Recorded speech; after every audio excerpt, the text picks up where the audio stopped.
Dear students, welcome to this class of Principles of Macroeconomics. I am your teacher, Muhammad Nadeem Sarwar. Today, we shall discuss the inflation-unemployment trade-off, that is, the Phillips curve. We shall first define and study the causes of inflation. Then we shall define unemployment and study its kinds. We shall study the link between output and unemployment, which is the Okun's law, and then we shall study the link between inflation and unemployment, which is the Phillips curve. We shall also study the role of expectations, options to control inflation, the sacrifice ratio, the shifting of Phillips curve, and the long run Phillips curve. So let's start with the lecture.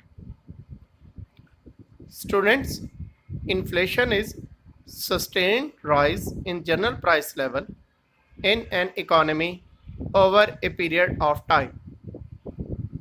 More technically, inflation is a quantitative measure of the rate at which the average price level of a basket of selected goods and services in an economy increases over a period of time.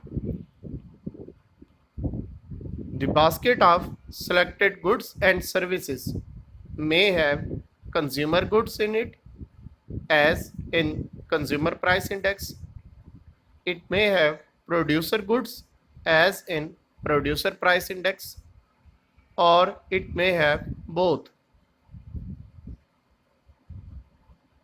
In other words, inflation represents a situation in which a consumer gets less goods and services than he or she used to get against a unit of currency in previous periods.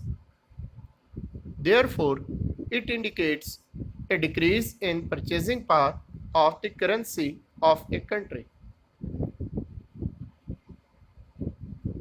The actual inflation rate is also called the headline inflation rate, whereas the inflation rate that measures changes in the prices of all commodities except food and energy is called core inflation rate. Core inflation rate is important because central banks in most of the countries decide policy rate on the basis of core inflation rate. Now we study the causes of inflation. Students, inflation occurs because of increased demand. Inflation because of higher aggregate demand is also called demand pull inflation. Inflation may also occur because of higher cost of production. This is given the name of cost push inflation. The third reason of inflation is the past inflation, which is called as inflation inertia. Now we study these one by one. First, the demand pull inflation. As told, this inflation is because of positive demand shock. A demand shock is a sustained acceleration or deceleration in aggregate demand, which is measured most directly as a sustained acceleration or deceleration in growth rate of nominal GDP. A positive demand represents acceleration in aggregate demand. One-time increase in demand causes one-time increase in prices, which is not inflation. However, continuous increase in demand, that is positive demand shock, causes sustained demand supply gap, which causes continuous increase in prices. This is inflation. Students, this kind of inflation could be because of increase in money supply. When monetary authorities increase money supply at a higher rate, it generates positive consumer sentiments and leads to higher spendings. Money supply can be increased by printing more money or by devaluing the currency. In any way, the money loses its purchasing power and thus it chases too few goods. Inflation caused by sustained increase in demand is also called demand inflation. Next is the cost push inflation. Students, if the prices of inputs increase, this leads to increase in the prices of final consumption goods, which is cost push inflation. The increase in input prices is called negative supply shock.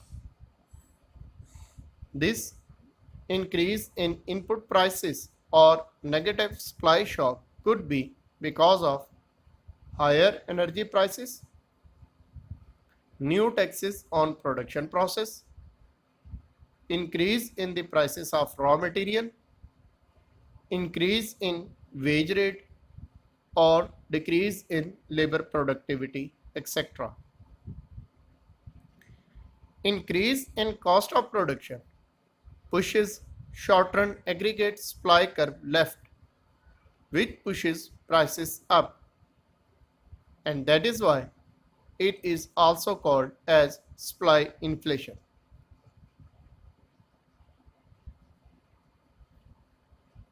A supply inflation may also result in recession. Now, the inflation inertia. If the prices have been rising quickly, people will expect them to continue to rise quickly. These expectations influence the wages and prices that people set. Since the position of short-run aggregate supply curve depends on expected price level, therefore the short-run aggregate supply curve will shift upward over the time, and it will continue to shift upward until some event such as recession or a supply shock changes the inflation and thereby changes the expectations of inflation.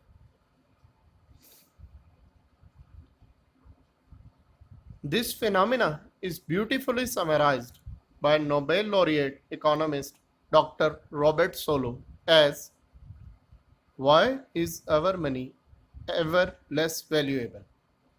Perhaps it is simply that we have inflation because we expect inflation, and we expect inflation because we have had it.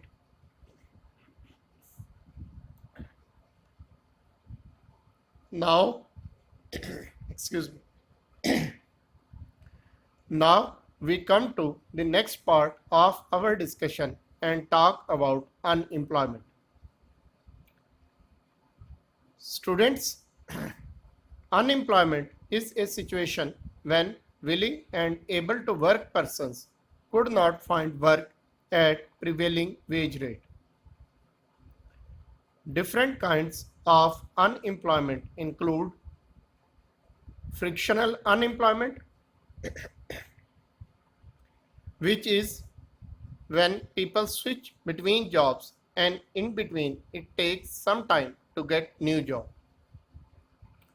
The structural unemployment, which is because of mismatch between skills demanded and the skills that people have,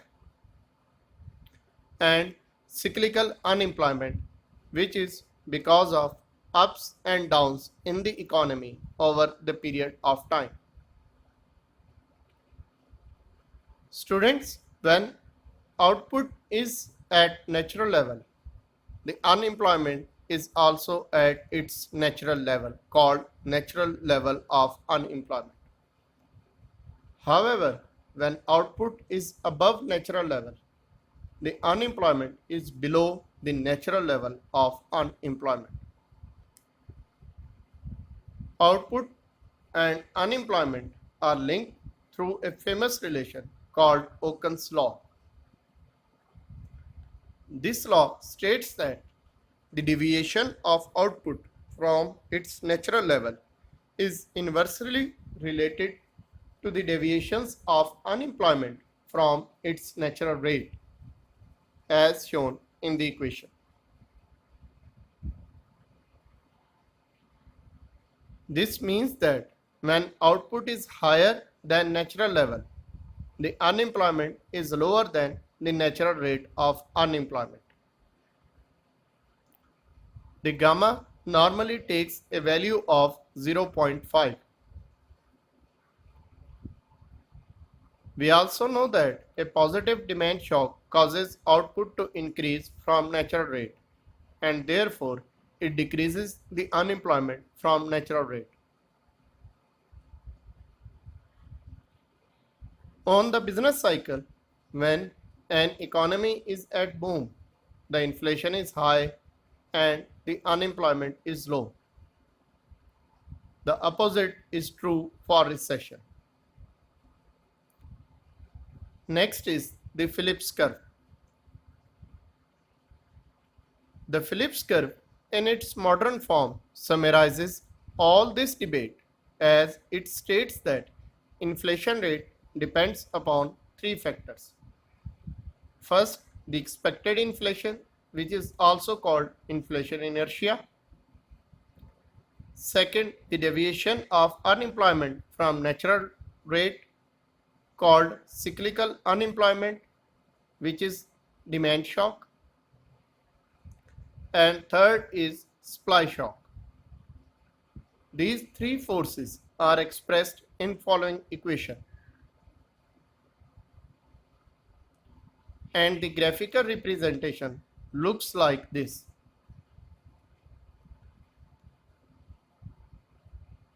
In this equation, the first term, the expected inflation, represents inflation inertia. The second term captures the demand shock, and the last term captures the supply shock effect.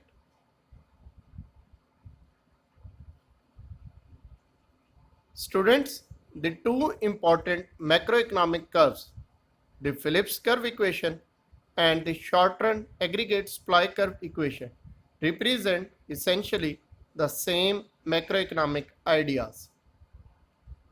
According to short-run aggregate supply curve equation, output is related to unexpected movement in price level, whereas according to Phillips curve equation, unemployment is related to unexpected movements in inflation rate.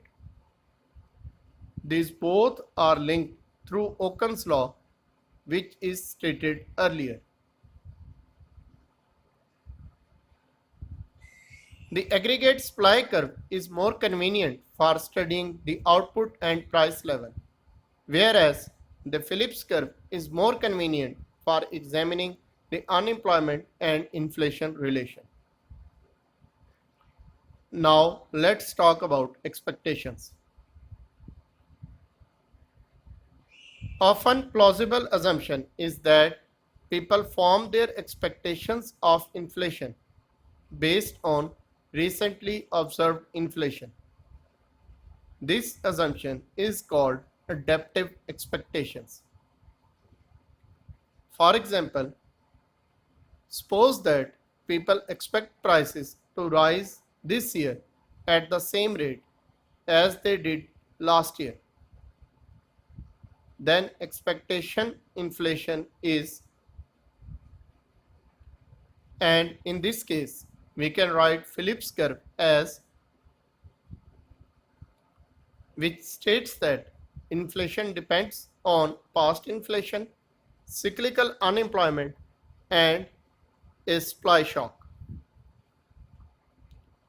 When the Phillips curve is written in this form, the natural rate of unemployment is sometimes called the non-accelerating inflation rate of unemployment or NIRU.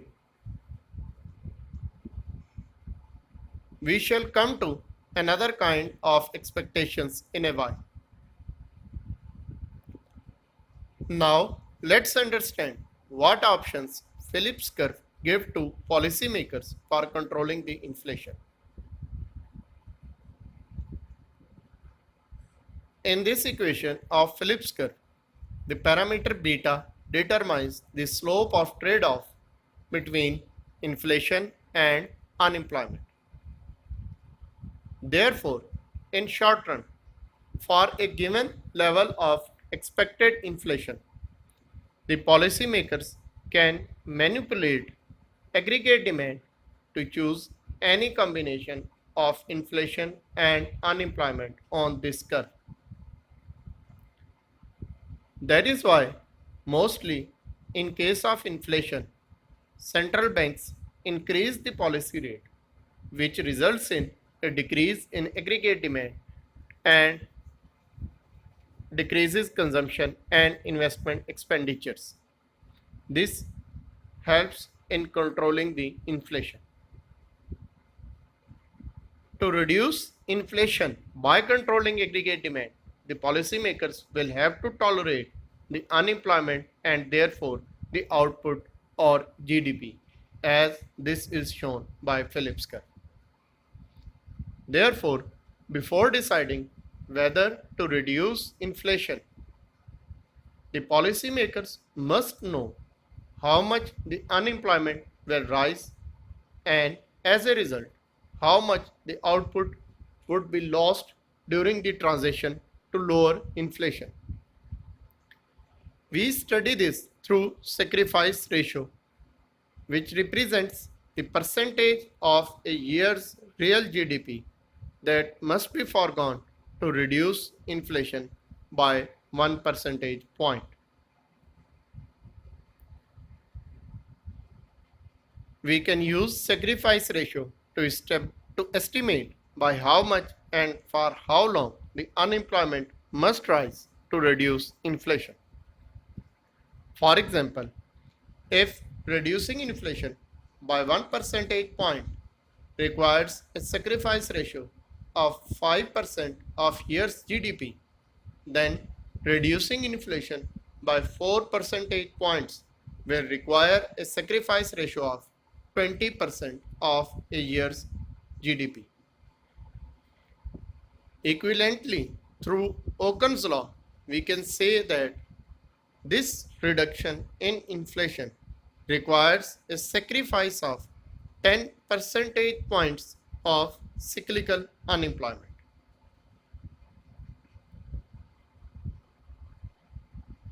Shifting of Phillips curve.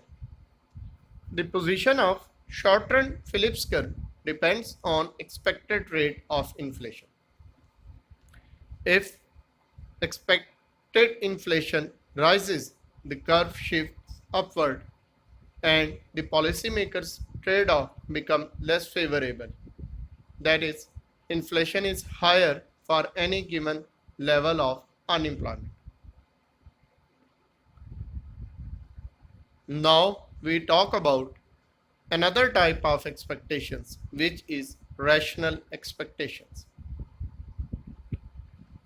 According to the proponents of rational expectations, the people optimally use all available information, including information about current government policies, to forecast the future. According to the theory of rational expectations, a change in monetary or fiscal policy will change the expectations, and an evolution of any policy change must incorporate this effect on expectations. If people do form their expectations rationally, then inflation may have less inertia than it first appears. Therefore, The advocates of rational expectations believe that if policymakers are credibly committed to reducing inflation, rational people will understand the commitment and will quickly lower their expectations of inflation. Therefore, the inflation can come down without a rise in unemployment and a significant fall in output. Thus, under a credible policy, the cost of reducing inflation may be much lower than estimates of sacrifice ratio suggest.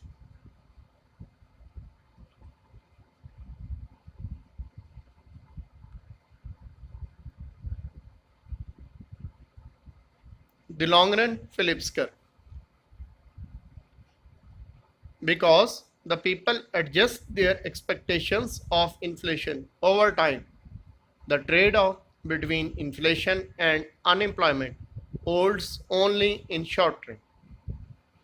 These policymakers cannot keep the inflation above expected inflation and thus unemployment below its natural rate forever.